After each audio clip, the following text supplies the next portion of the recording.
अस्सलाम वालेकुम, मैं हूं आबिद अंदलीब। नाज़रीन, दो बड़ी इंपॉर्टेंट डेवलपमेंट्स हुई हैं। एक डेवलपमेंट तो बराह रास्त सुप्रीम कोर्ट के अंदर है और सुप्रीम कोर्ट हुकूमत को एक बहुत बड़ा सरप्राइज देने जा रही है।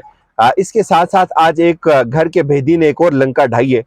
इसकी तफसील भी आपके सामने रखेंगे कि इस वक्त अंदर खाने क्या चल रहा है। लेकिन मैं आपको दो बड़ी खबरें दे रहा हूँ उससे पहले।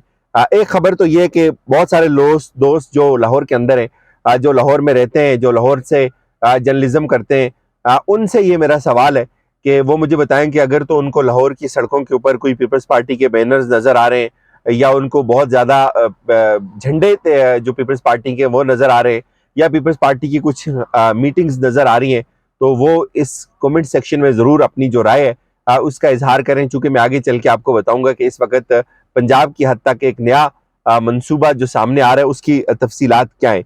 पहले जरा बात कर लेते हैं कि मरियम के साथ क्या हुआ आजाद कश्मीर के अंदर। मैं भी आजाद कश्मीर के अंदर हूँ, मरियम भी आजाद कश्मीर के अंदर है। हुआ क्या?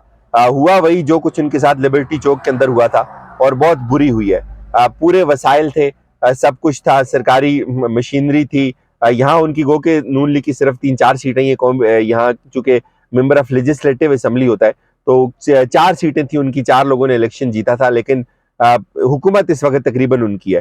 तो इसके बावजूद भी क्या हुआ, जलसा इतना फ्लॉप क्यों हुआ, क्यों एक तंग जगह के ऊपर जलसा करना पड़ा? जलसा पहले एक बड़ी जगह के ऊपर करना था, कॉलेज ग्राउंड के अंदर करना था और फिर जलसे को शिफ्ट किया गया स्कूल की उस ग्राउंड के अंदर, और वो भी एक तंग जगह के ऊपर जलसा किया और उसके बावजूद भी लोग उस जलसे के अंदर नहीं आए। एक तो जो इशारिये बाग का रिजल्ट मैं आपको बता देता हूँ पहले।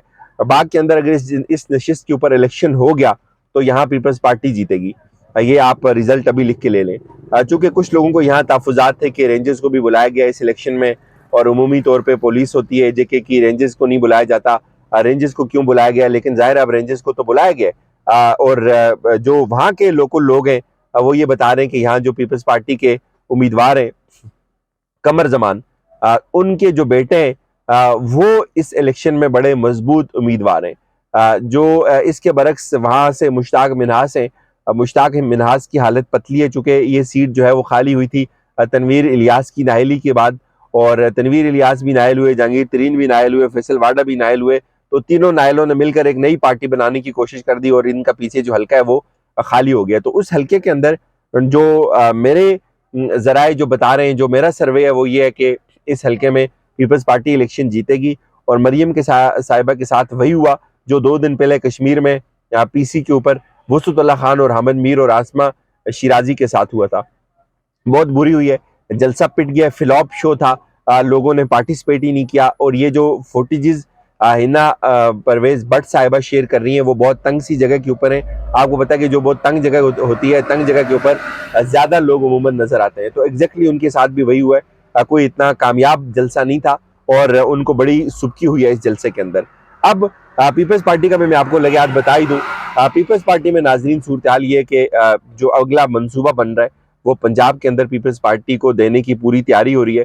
अगर पूरे का पूरा पंजाब पीपल्स पार्टी को ना भी मिला तो अक्सरियत जो है वो पीपल्स पार्टी को दी जाएगी, पंजाब के अंदर मिलेगी, उसके लिए पूरी तैयारी हो रही है। चूंकि अगर मुस्तकबिल में वज़ीर आज़म मरकज़ के अंदर बिलावल को बिठाना है तो उसके लिए पंजाब में होना उनका बहुत ज़रूरी है।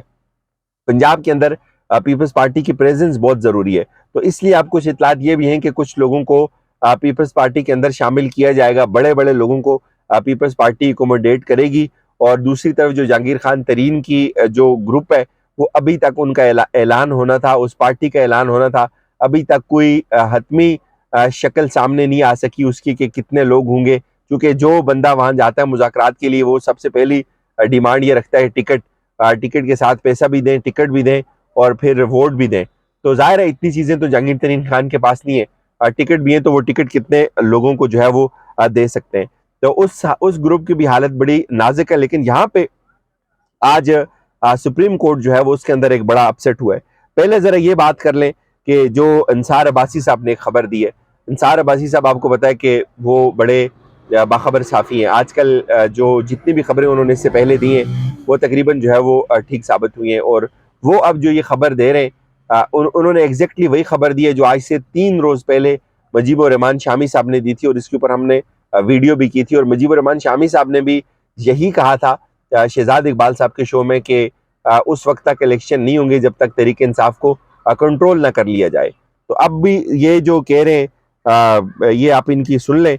जो अंसार अब्बासी साहब है, अंसार अब्बासी साहब भी यही कहते हैं जी कि जो सूरत नजर आ रही है उसके मुताबिक अगर इमरान खान माइनस और तहरीक इंसाफ मुकम्मल तौर पर काबू में आ गई तो इंतखाबात अक्टूबर में हो सकते हैं, वरना मुमकिन तौर पर इलेक्शन आगे जा सकते हैं। जो सूरत नजर आ रही है उसके मुताबिक अगर इमरान खान माइनस और तहरीक इंसाफ मुकम्मल तौर पर काबू आ गई तो अक्टूबर में इलेक्शन होंगे, वरना ये मामलात वो कहते हैं अक्टूबर से भी आगे जा सकते हैं। आइंदा इलेक्शन में कौन जीतता है ये इतना अहम नहीं, लेकिन असल तवज्जो इस नुक्ते पर होगी कि इमरान खान इंतखाबात से हर हाल में बाहर हूं और इमरान खान की हिमायत याफ्ता तहरीक इंसाफ इंतखाबात जीतने के काबिल न हो।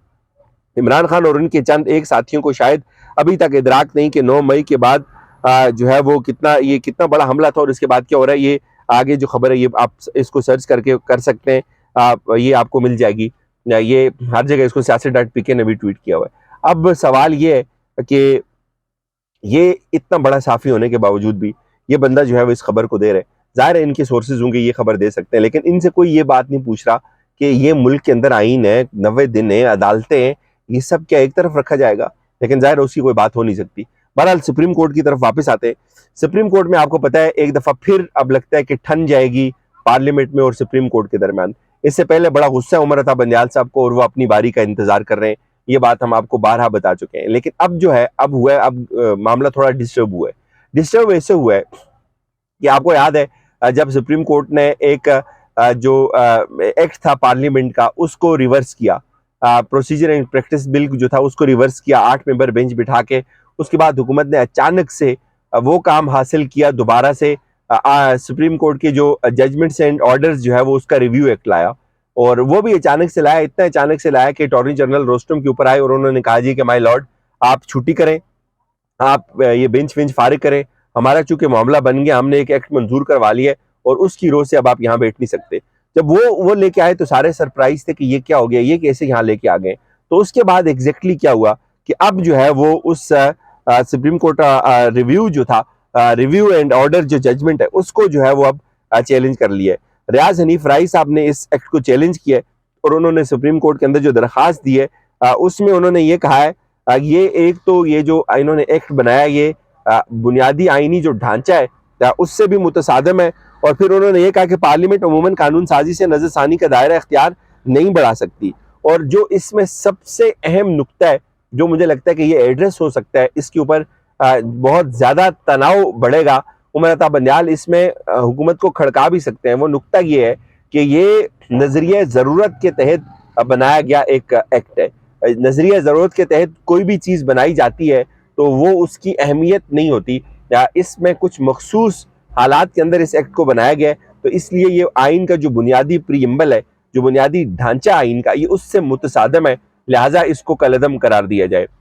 अब ये वो नुक्ता है जो इससे पहले बारहा अदालतों के अंदर डिस्कस हुआ है। कोई भी ऐसा नुक्ता जो आइन के बुनियादी स्ट्रक्चर के साथ मुतसादम हो, या जिसका फायदा कुछ लोगों को हो रहा हो, या जो एक मखसूस किस्म के हालात के पेश नज़र बनाया जाए, उसको सुप्रीम कोर्ट कलअदम करार देती है। और एग्जैक्टली यहाँ यही हुआ है। पहला एक एक्ट था, उससे मुतसादम एक दूसरा एक्ट इन्होंने लाया, और जाहिर है ये दोनों एक दूसरे के साथ जो है वो मुतसादम है, तो अब उसको चैलेंज किया गया सुप्रीम कोर्ट के अंदर। और मेरे ख्याल में ये उमर अता बंदियाल साहब के पास एक बड़ा ही जबरदस्त मौका होगा कि वो इसको उठाकर बाहर फेंकें और अपना जो उन्होंने एक इम्प्लीमेंटेशन की तरफ जाना था पंजाब के अंदर इलेक्शंस के ऊपर, वो उसके ऊपर फोकस करें। इजाजत दीजिए, अपना ख्याल रखिएगा। खुदा हाफिज।